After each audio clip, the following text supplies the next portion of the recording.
Béjar,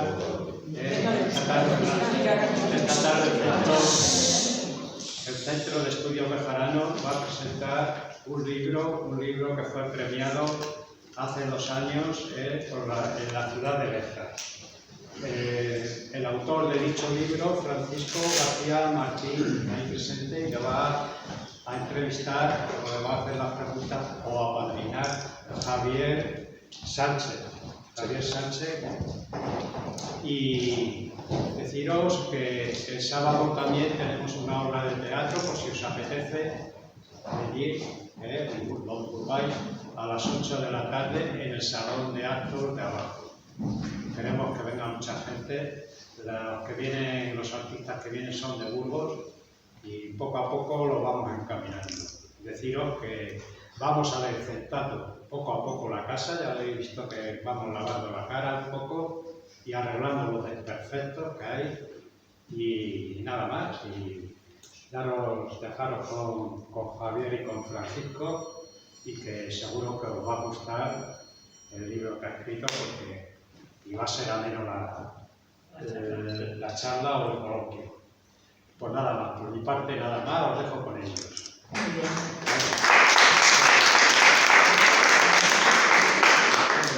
Bueno, muchas gracias Paco, muchas gracias al Casino Obrero por acogernos siempre tan bien. Estamos aquí en nuestra casa y bueno, pues hoy vamos a presentar un libro que yo creo que merece la pena. Un libro que estaba por escribir y que, bueno, pues Avatares del Destino lo ha escrito Paco, Francisco García Martín, hace poco tiempo y le hemos dado el premio Ciudad de Béjar, que se jugó con otra obra, ¿no?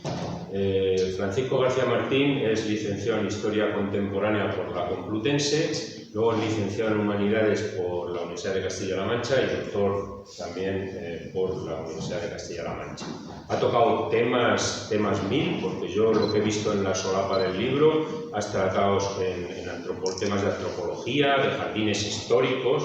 He visto que tienes por lo menos 4 publicaciones de jardines históricos. Sí, bueno, ahora... ¿Y fue Béjar la culpable? Bueno, pues ahora nos dices algo sobre eso, porque también es interesante.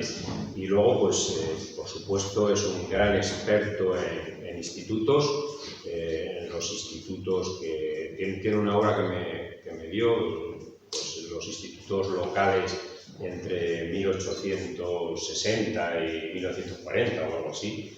Y tal. Y luego, Paco también reúne una condición que es única en el Centro de Estudios Bejaranos, que ha recibido 2 premios Ciudad de Béjar, cosa que nadie más lo ha recibido. Concretamente, el otro premio lo recibió en 2001, creo que fue, el premio de 2001 sobre la migración en Béjar en 1907. Que fue también otro, es un libro más pequeñito que este, menos denso, pero que también es otro tema interesante, porque en Béjar ha habido, dado que las crisis en la industria textil eran cíclicas, pues ha habido momentos en los que la gente no tenía otra salida que emigrar, más a principios del siglo XX. Pero bueno, dicho esto, hoy lo que nos reúne aquí es este libro, que es un libro que se refiere sobre todo al emblemático instituto que se creó aquí en la República y que funcionó entre 1932 y 1937. ¿no? Luego lo sustituyó el Colegio de Enseñanza Secundaria, pero lo que sí hace es una parte primera muy interesante sobre los precedentes que hubo de ese instituto en el siglo XIX. Y yo creo que esta obra hubiese estado incompleta si no hablas primero sobre eso, que yo creo que merece la pena que digas algo, ¿no? Sobre los institutos, vamos, los centros de secundaria, institutos libres, o no sé cómo se denominaban, que hubo a finales del siglo XIX en Béjar. Sí, porque, bueno, ustedes sabrán que antes, en el antiguo régimen, existían las escuelas de latinidades, que más o menos daban latín, historia sagrada, historia universal, un poco para entrar a la universidad después. sin dar el título de bachillerato, luego había un acceso más o menos clasista a la universidad. Con el régimen liberal, la ley Moyano ya instituye lo que va a ser el tronco de enseñanza pública que conocemos hasta hoy en día, que serían las escuelas primarias, las escuelas de niños, después las escuelas de instituto, las escuelas secundarias y por último la universidad. Prácticamente hasta antes de ayer los institutos servían básicamente para acceder a la universidad. En los años, a principios del siglo XX, empezaron a crearse las escuelas de maestría industrial, las escuelas de artes y oficios, para también dar una enseñanza profesional. Pero los institutos de bachillerato que conocemos como los institutos de enseñanza media eran para suplir aquellas antiguas escuelas de latinidades y preparar el ingreso a la universidad. Institutos elementales, institutos superiores.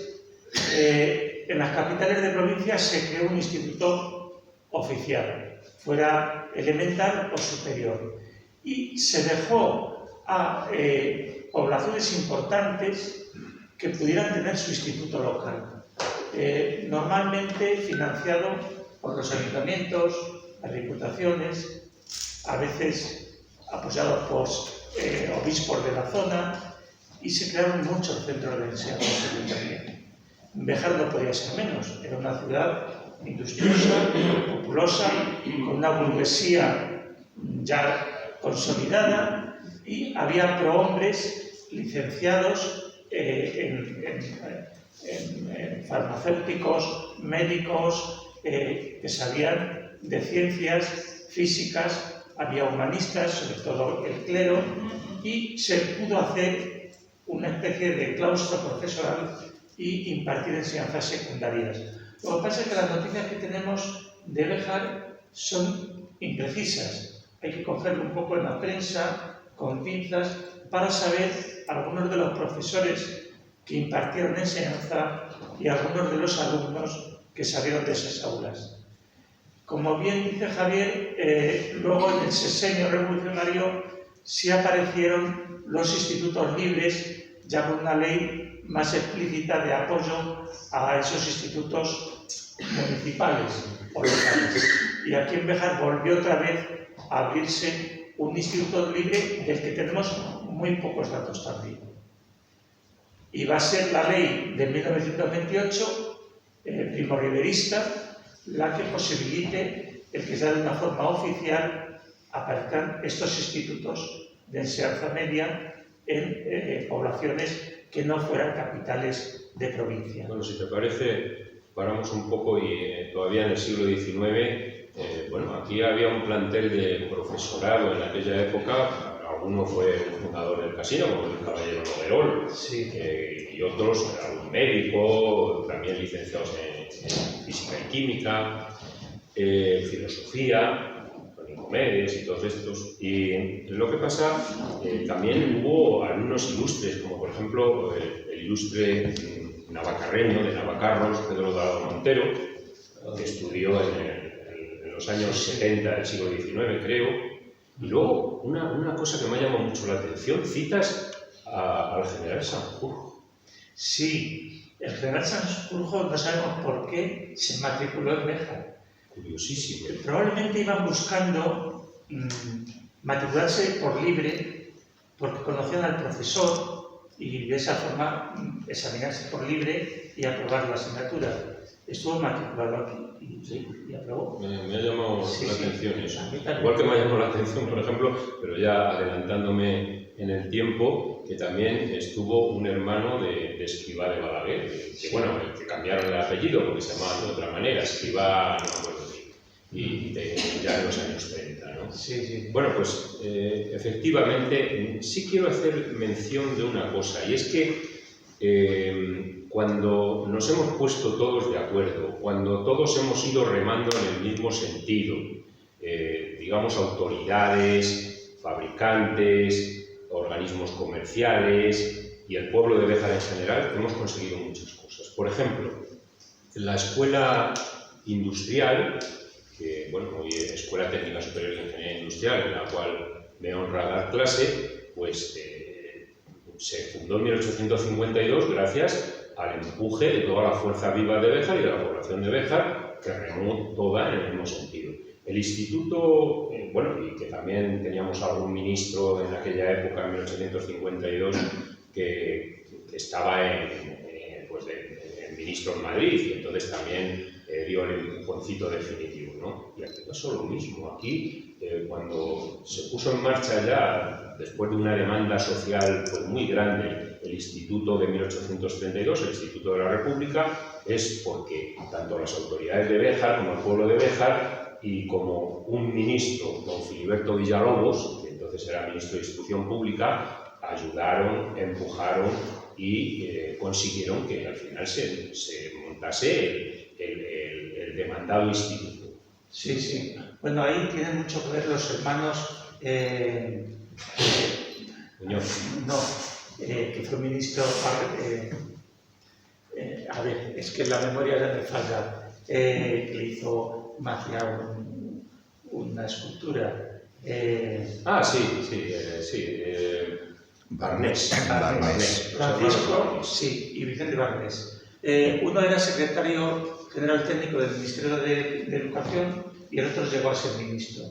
Y efectivamente, por lazos de bejaranos en Madrid, que es muy importante estudiar la colonia bejarana en Madrid, porque sí tenía un núcleo de presión gubernamental, no solo para las leyes de comercio o para lo relacionado con la industria textil, sino también para cuestiones como esta, de presionar ante los ministerios para que se hicieran o bien carreteras o ferrocarriles o bien el instituto. Entonces, los hermanos Barnés sí pusieron la carne en el asador para que el proyecto del instituto siguiera adelante. También hay que recordar que ya en época de Primo de Rivera hubo hombres de la localidad que también estuvieron intentando abrir el instituto. Lo que pasa es que el ayuntamiento se tenía que empréstitar, tenía que gastar bastante dinero y en ese momento no lograron fructificar. Pero era un proyecto que ya venía desde la época de Primo de Rivera y que lo recoge el ayuntamiento republicano y que lo lleva a cabo.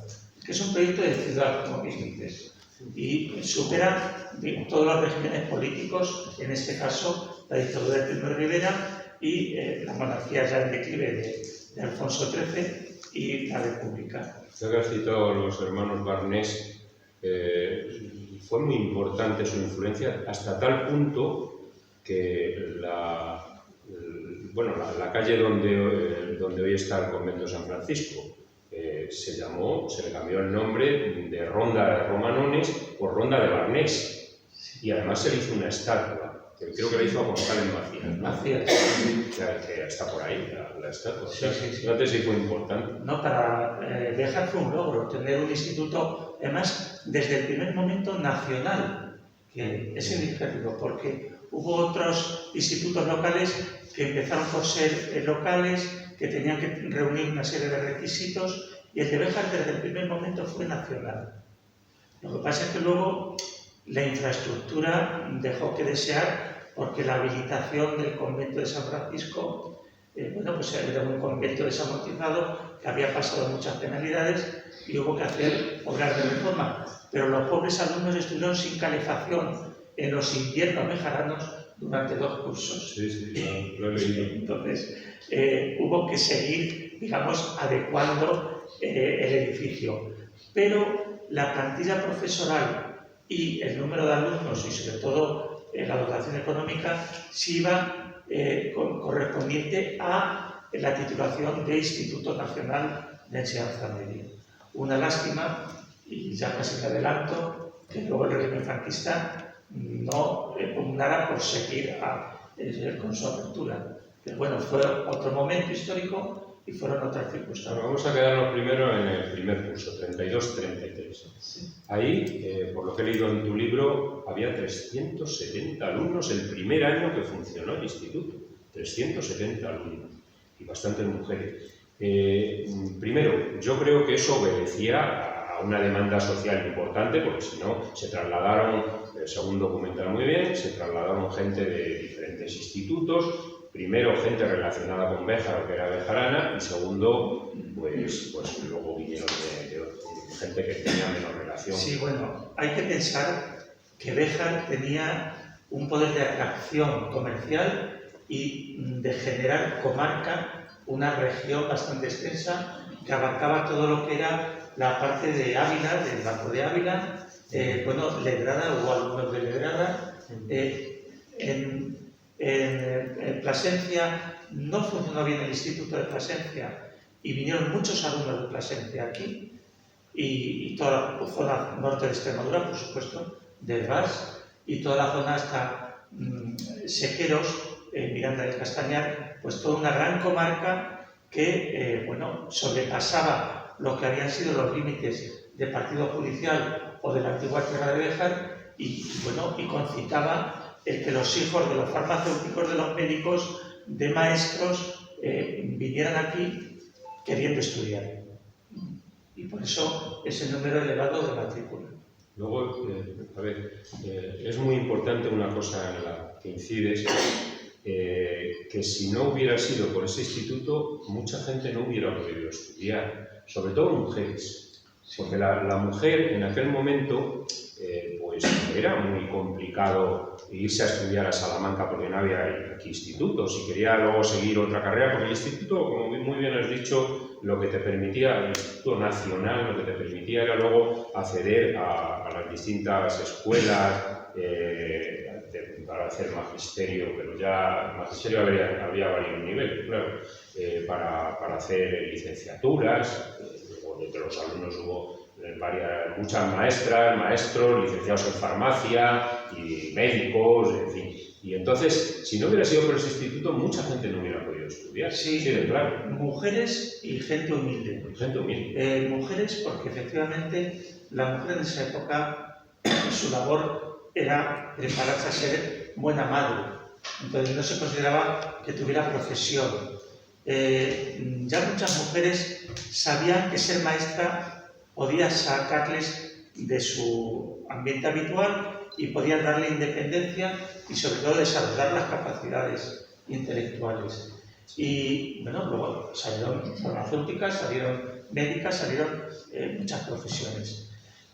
También las monjas, el colegio de... un colegio que había de monjas, no recuerdo cuál era, puso una residencia femenina, habilitó residencia femenina para que pudieran venir a estudiar al instituto. Había matrícula oficial para asistir a las clases en el aula y había matrícula libre. Muchas alumnas se matriculaban por libre porque estudiaban en sus domicilios, en sus pueblos de origen y venían a examinarse en junio, mayo-junio y luego en septiembre. Y eso les permitía tener el título. Con menos coste, porque entonces la matrícula costaba, los libros costaban y no todo el mundo se podía permitir el coste de matrícula y de libros, sobre todo las familias humildes. Y vemos niños de familias numerosas, niñas, incluso huérfanos, prohijados, que vienen a estudiar pidiendo becas, etc. Sí, había la matrícula gratuita, había mucha gente con matrícula gratuita. Permitían una matrícula gratuita cada X número de alumnos y alumnas, y eso hizo que mucha gente accediese, muchos niños y niñas, accediese a esta enseñanza secundaria, que de otra forma, y luego pasó cuando en época de Franco, con la guerra, con las penurias económicas, se quitaron esas becas, pues mucha gente dejó de asistir a las aulas. Muy bien. Luego, el instituto tuvo al principio bastantes alumnos, claro, luego ya al final, como pasó lo que pasó, pues ya fue disminuyendo el número de alumnos. Pero hay otra cosa que me interesa hablar, que es el del profesorado. El profesorado, yo me he quedado gratamente sorprendido del nivel del profesorado. El nivel era muy alto, pero también era muy alta la volatilidad. Es decir, los profesores paraban poco en Béjar, la inmensa mayoría. Paraban poco en Béjar. Eran profesores de bastante prestigio, muchos de ellos, pero no paraban mucho. Tenemos que pensar que el instituto comienza en el 32-33 las plazas no se pueden cubrir el primer año con destino definitivo, salen como plazas provisionales. Hay un delegado regio que hace de director, no es nombrado, sino designado, y posteriormente hay un cursillo de habilitación que se hace en el verano del 33 y que hace que mucha gente tenga que pedir destino y por lo tanto tenga que salir del lugar donde empezó a trabajar. Y luego, a los siguientes años se fueron cubriendo esas plazas. Lógicamente, la guerra civil lo que hace es cortar radicalmente la estabilidad del profesorado y tienen que volverse a cubrir con voluntarios. Entonces entran muchas mujeres, curiosamente, porque los hombres o están depurados o están en la guerra y pasan bastantes mujeres. Y es esa vulnerabilidad propia de ese momento tan convulso. Hay un cambio de ley, el plan Villalobos del 34, con lo cual hay nuevas asignaturas, y que es un periodo que si hubiera prolongado el instituto su vida, se hubiera asentado el claustro de profesores y hubiera tenido mayor estabilidad. Esto fue muy efímero, demasiado efímero. Fueron 7 años, más luego, bueno, tú pones hasta el 38, pero el 38 ya en realidad fue el colegio de enseñanza secundaria, ¿no? Que lo fundaron inmediatamente. Bueno, es que pasó en muchos institutos, que si iban yendo los profesores, se quedaban como encargado el último profesor y al final casi el conserje era el que firmaba, porque solo quedaba el nombre, lo demás. Y además, como el convento de San Francisco se dedicó a hospital de sangre, pues incluso las aulas las fueron arrinconando, los muebles, y al final se quedó en una entelequia. O sea, figuraba en los papeles, pero ni había profesorado, ni alumnos, ni material. Por lo cual, no. Hubo profesores, claro, algunos, por ejemplo Jesús Gallego Martina, que era un profesor de bastante prestigio, era profesor de dibujo, era un buen artista, era además, tenía mucho interés por la música, creó la coral, y luego a mí, fíjate... Y tenía mucha relación con la Institución Libre de Enseñanza. Fue el que impulsó el que vinieran las misiones pedagógicas. No, exactamente. Huele mucho el profesorado a Institución Libre de Enseñanza, o por lo menos parte del profesorado.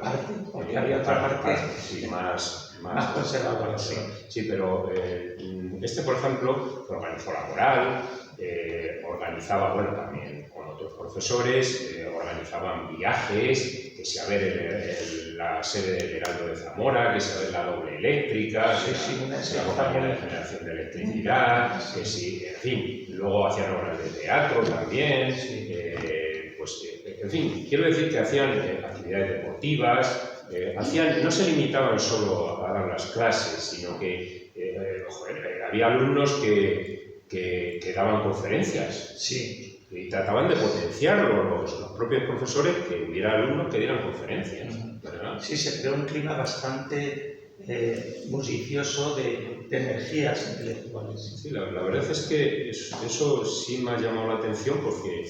Y luego, pues, esto de los profesores, bueno, luego también, pues hombre, yo por ejemplo, a Francisco Cid Gómez Rodulfo, que fue profesor y era licenciado en Ciencias Físico-Químicas, creo que era la titulación entonces, pues yo le conocí. Curiosamente, le conocí en los años 70, ya va teniendo una edad, y le conocí a principios de los 70, le conocí en una cafetería y por casualidad estaba él solo, coincidimos en el bar español y me acuerdo perfectamente que estuve hablando con él. Y me estuvo contando que él era licenciado en Ciencias Físico-Químicas, que había sido profesor también de la escuela, etcétera, etcétera. Y por eso me llama la atención. Y luego, pues muchos de los alumnos, que ahora vamos si quieres a los alumnos, pues yo también los he conocido, a los hermanos Cascón Sánchez Cerrudo, en fin, estos los he conocido. Y estos fueron todos, no sé si Segundo también, no me acuerdo yo, que es el padre de Mari Carmen Cascón, no sé si asistió ahí, pero por lo menos, Virginio, perdonadme. Bueno, me van a perdonar, pero yo al no estar viviendo en Béjar y el no haber nacido y estado aquí residiendo, no conozco a las familias. Entonces, claro, yo veo nombres y me pongo a buscar información. Probablemente no esté toda la información que debería estar. Lo que sí les digo, que estuve en Salamanca una semana, ahí también les hablo de la precariedad de la investigación, que nos tenemos que costear nosotros la investigación. estuve una semana, no podía estar más tiempo, y pude ver la información de secretaría, digamos, de gobierno del centro, y cuando me puse a ver expedientes de alumnos, me dio el tiempo a ver 100 y pico. Pero ahí están todos, o sea, que quedan muchos alumnos con su hoja, con su examen de ingreso, con la petición de becas si la pide, con la fotografía. Es decir, que hay muchos más alumnos que en el Archivo Histórico Provincial de Salamanca está allí la ficha para poderlo consultar.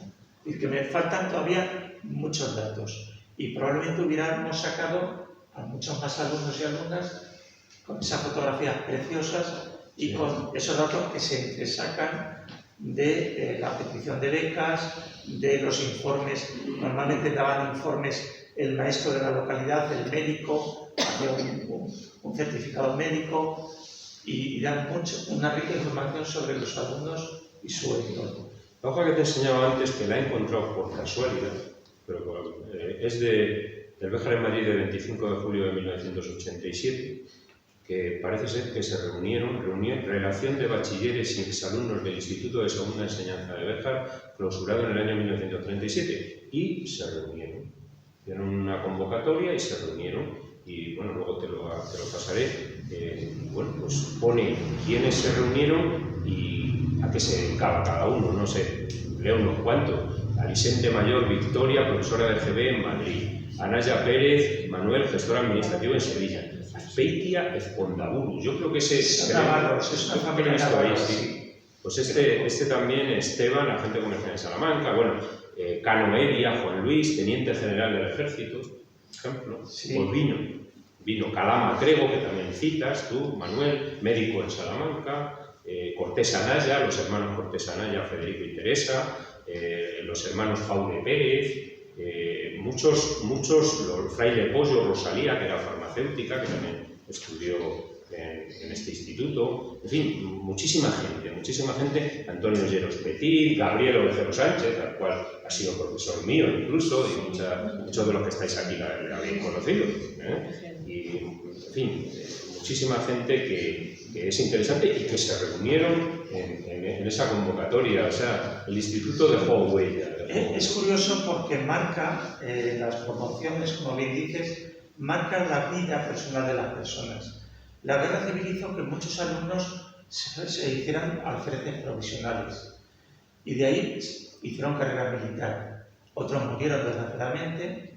Hay temas muy curiosos de gente que se dedica luego a la creación literaria.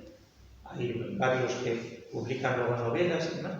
Y hay profesionales, este que estuvo en Venezuela, que fue profesor de Lino Rodríguez Arias Bustamante. Sí, que tiene una carrera muy interesante y bueno, pues es también bejarano, es decir, que se descubren itinerarios personales muy sugerentes. Sí.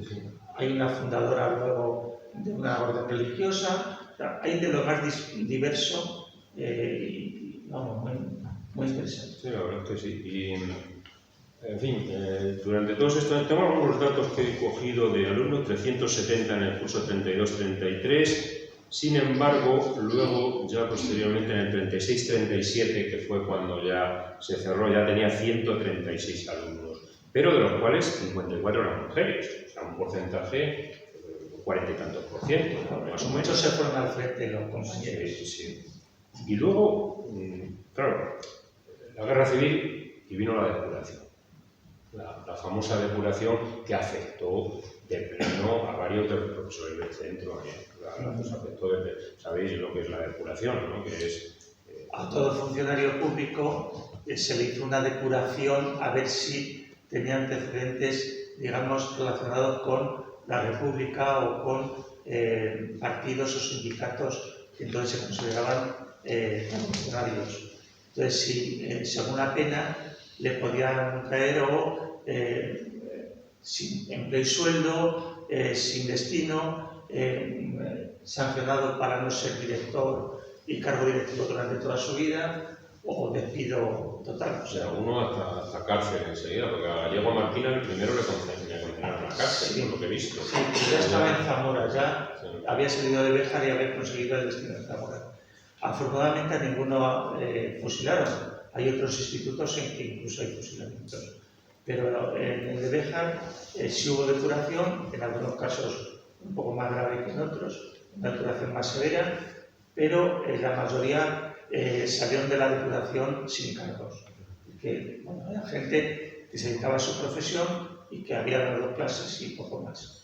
Lo que sí nos interesa mucho, y ustedes lo van a ver cuando lo lean, es el debate que hay, por ejemplo, que a nosotros ahora nos parece un chiste, pero en su día sí suscitaba una controversia muy fuerte. La teoría evolucionista. Pues hubo un profesor que era creacionista, católico, devoto, y otro que era evolucionista. Claro, al evolucionista, por todos esos informes negativos, al final, en el expediente de curación, pues tenía esa mácula, simplemente por haber sido un poco más arriesgado en su pensamiento filosófico, ¿no? Sí, claro, vivíamos en una sociedad completamente polarizada, no solo desde el punto de vista político, sino desde el punto de vista social y religioso. O sea, bien, eso, el creacionismo es que el hombre le creó Dios, y el evolucionismo, pues que descendemos del mono o de quien sea, ¿no? Entonces, eso en aquel momento sí es cierto que cuidado, como te declararan evolucionista, luego en la depuración podías llevarte sorpresas. Y luego, a ver, antes, a partir del año 35 empieza a haber nombres en el profesorado de bejaranos. Eso sí, auxiliares, por decir así, auxiliares meritorios, profesores interinos. Por ejemplo, cuando se fue Gallego Marquina, que era de dibujo, entró Emilio Fernández Espina Cascón, que era ayudante interino en febrero de 1935, Fernández Espina, vinieron de fuera, pero se quedaron aquí. Y luego, pues, aparte de Francisco Gómez Rodulfo, estaba José Méndez Calvo, que era médico, Antonio Gómez Rodulfo, creo que será Antonio Gómez Rodulfo Rodríguez Arias, y luego también Ramón Garrido Lobo, también estuvo, que desgraciadamente murió al principio de la guerra. Y luego también entró en inglés José María Delgado Galindo, que también era médico de la Beneficencia cerca de Béjar, en un pueblo cercano a Béjar. O sea, que entraron gente de eso. Y luego me estoy dando cuenta ahora de una cosa. Hay un libro que comentamos, y eso que se titula Memorias de un pueblo, ¿sabes?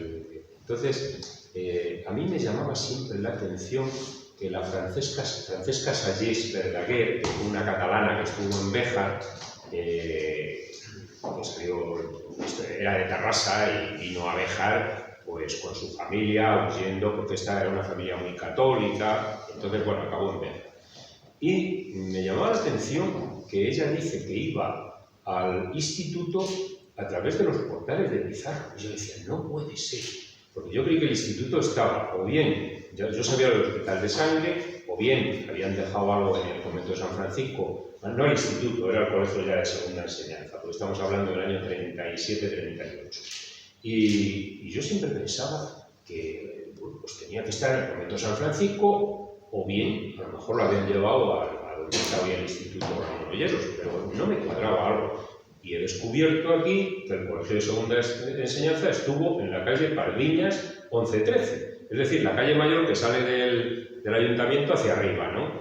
Pues más o menos el 11 y el 13 está por encima de TGC Cultural, lo que es hoy TGC Cultural, es decir, la empresa esta que tiene Cultural Luis Francisco, ¿no? Pues justo los dos portales de por encima son dos edificios de 2 pisos y planta baja, pues allí estuvo el colegio de segunda enseñanza que lo dirigía don Valentín Domínguez, creo recordar, ¿no? Inicialmente. O sea que eso me cuadra totalmente que Francesca Sallés bajara por los portales de Pizarro. A ver, eso solo lo podéis dejar los que sois. Es que me llamó muchísimo la atención eso. Y ese colegio de segunda enseñanza, ese continuó. No lo sé, me imagino continuaban como academias preparatorias. Los alumnos y alumnas se matriculaban en Salamanca por libre e iban a los exámenes.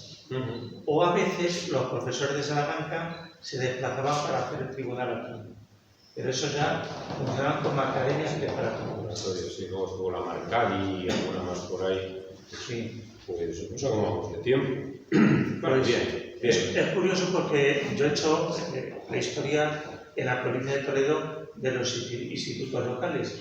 Y en algunos sitios, en Quintanar de la Orden, en Talavera, la población tenía el recuerdo no del Instituto Republicano, sino del colegio al que le había sustituido, fuera religioso o fuera privado, como en el caso de Talavera. Es decir, que esta memoria que se ha identificado con la República, ya hemos visto que en Béjar no, en Béjar atraviesa Primo de Rivera, República y Franco, pero siempre se ha asociado como Instituto Republicano, porque la esencia era de la coeducación, de una cierta pedagogía más moderna. Entonces, como Franco cerró, el régimen de Franco cerró totalmente todos estos símbolos de la educación más progresista, pues la población identificaba el último instituto que ellos pensaban en ese que sustituyera, no en el republicano. Y se les había olvidado completamente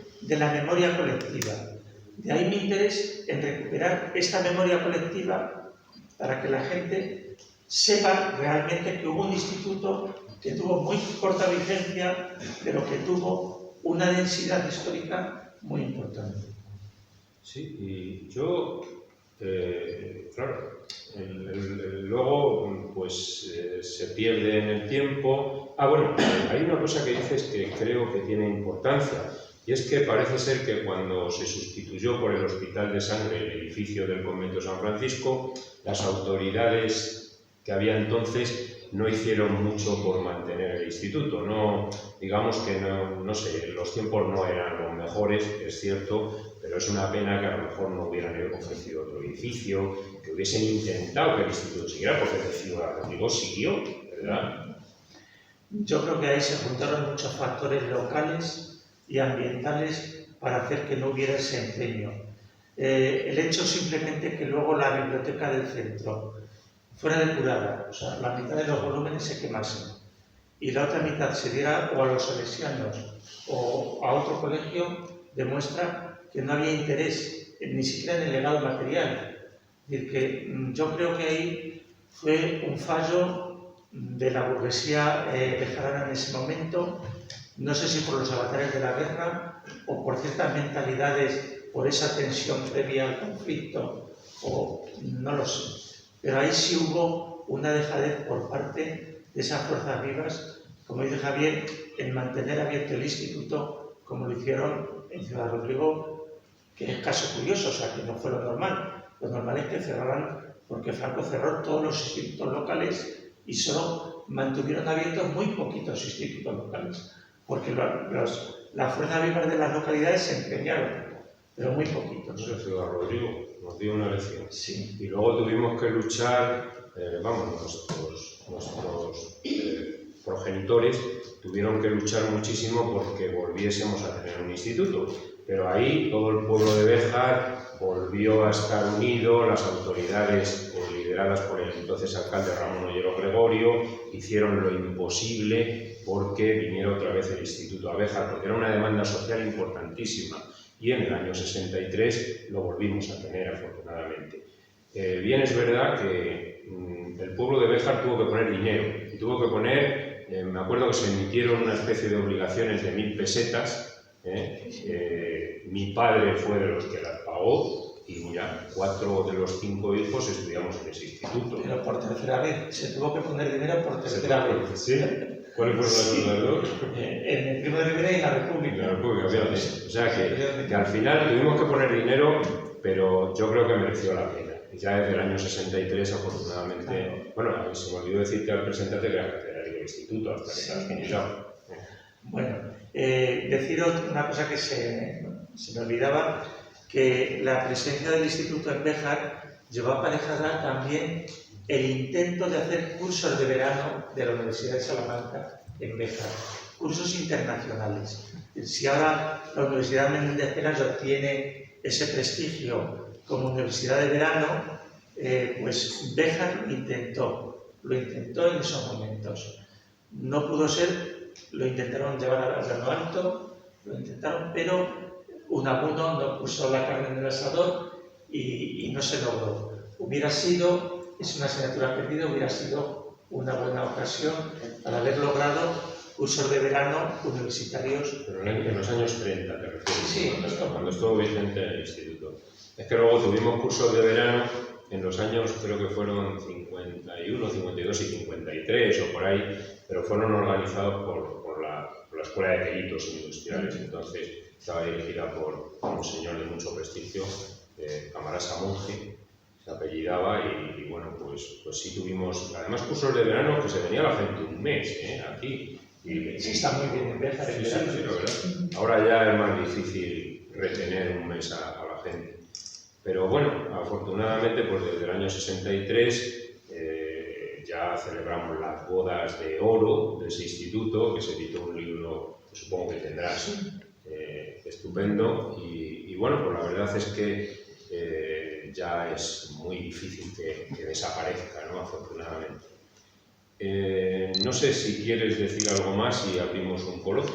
A ver si quieres decir algo más. No, yo abierto a las preguntas. Bueno, pues yo sí quiero decir que en este libro, Paco, permíteme que te llame así, pues ha hecho un esfuerzo muy grande de investigación que le ha costado no solo mucho esfuerzo, sino también dinero, estoy seguro, porque los que hacemos algo de esto sabemos, y que, bueno, tiene una documentación tremenda. O sea, ya solo el hecho de poner nombre a casi todos los profesores que hubo aquí, ponerles una historia detrás, a muchos de los alumnos, ponerles también una historia detrás, porque al final los edificios, las instituciones, sea un instituto, sea una escuela, al final da lo mismo.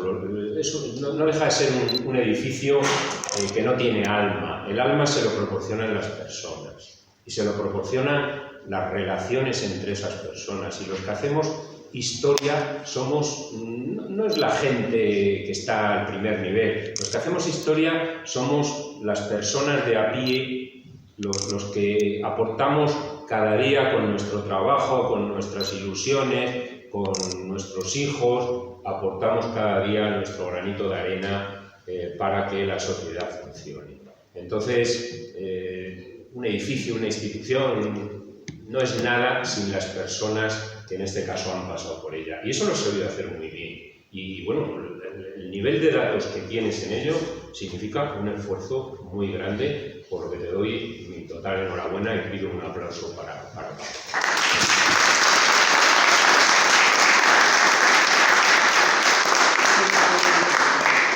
Y para nosotros, en nombre del Centro de Estudios Bejaranos, pues muchísimas gracias por asistir, y ahora abrimos un coloquio por si alguien quiere preguntar algo a Paco. Espero que sí. Porque ese instituto, supongo que habrían oído hablar de él, mucha gente aquí. Aquí hay gente también que ha sido profesor de instituto y que le lanzo el guante para que abra el debate. Antonio, se ha notado que me refería a ti, ¿no? Sí. No, yo no sé qué preguntarte, pero bueno, aprovecho la ocasión para reivindicar algo general que no por haber sido repetido numerosísimas veces. Bueno, yo leí la obra en su día cuando se presentó y la conozco ya, pero bueno, quería hacer otra reivindicación. Decía que no por muy repetida deja de ser verdad y deja de ser importante. Y es el hecho de la importancia que se dio durante la República a todo lo que tenía que ver con la educación. Y eso me parece que es lo que acoge, lo que abraza la presencia de este instituto y de otros institutos, de las misiones pedagógicas, de toda una serie de cosas de las que podríamos hablar mucho tiempo. Así que, aunque se haya repetido muchas veces, vuelvo a reivindicar aquí el trabajo en el campo educativo de la Segunda República. Ya abrió el debate Antonio, ahora espero alguna pregunta más. En el tiempo ese, el lapsus ese, tras la depuración de los años esos, no queda nada de historia, ahí no, durante el periodo que empieza la guerra hasta que termina no queda nada de historia, o se borró toda, o se depuró toda, o... Vamos a ver, los que somos historiadores de contemporánea sabemos que cuanto más reciente la historia, menos fuentes documentales hay. Y ahora que es digital todo, se borra solo, porque pasan los sistemas informáticos de uno a otro y se borra todo. Vamos a ver, cuando hay un desastre como puede ser un golpe de Estado fallido, como fue el inicio de la Guerra Civil, y esa terrible Guerra Civil con esos enfrentamientos iniciales, esas retaguardias llenas de problemas, de odio, de tensión, lo prioritario ya no es la educación, lo prioritario son otras cosas. Y entonces, cuando se hace un instituto, pues se recoge material, se piden cosas, se pide una máquina de escribir, se piden libros, la espasa calcio y tal. Cuando un instituto cae y se liquidan los muebles, bastante que hemos logrado ver en el archivo municipal la dispersión de objetos, pero nada más. Entonces, los profesores que dieron a duras penas clase a los pocos alumnos que quedaban, los profesores y profesoras, luego se disolvieron en la vida social de la ciudad. Algunos siguieron dando clase en las academias estas que se montaron, pero ya no tenían una titulación oficial de profesores y la mayoría, bueno, pues dejaron de tener nombre en los documentos. Fue una etapa difícil, se borra mucho. Los expedientes de depuración están ahí porque son oficiales, están en el AGA, en el archivo de la Administración General en Alcalá de Henares. Y hay otros expedientes de depuración, y esto ya hablo por otros vías. Estoy trabajando también en Béjar. Hay otros expedientes de depuración de otras personas funcionarias en otros estamentos, en otras instituciones. Pero es lo que puedes ver de lo que es un conflicto. Expedientes de depuración y notas necrológicas, poco más. Eso, no sé, no te lo pregunta nadie, te lo pregunto yo. ¿En qué estás trabajando ahora? Porque seguro que no estás parado. Pues mira, dentro de unos días presento en mi localidad, bueno, mis padres emigraron de Béjar y se fueron a Villacañas, a La Mancha. Y presento en mi localidad un libro que me ha costado muchos años pensarlo y luego hacerlo, y me ha costado mucho también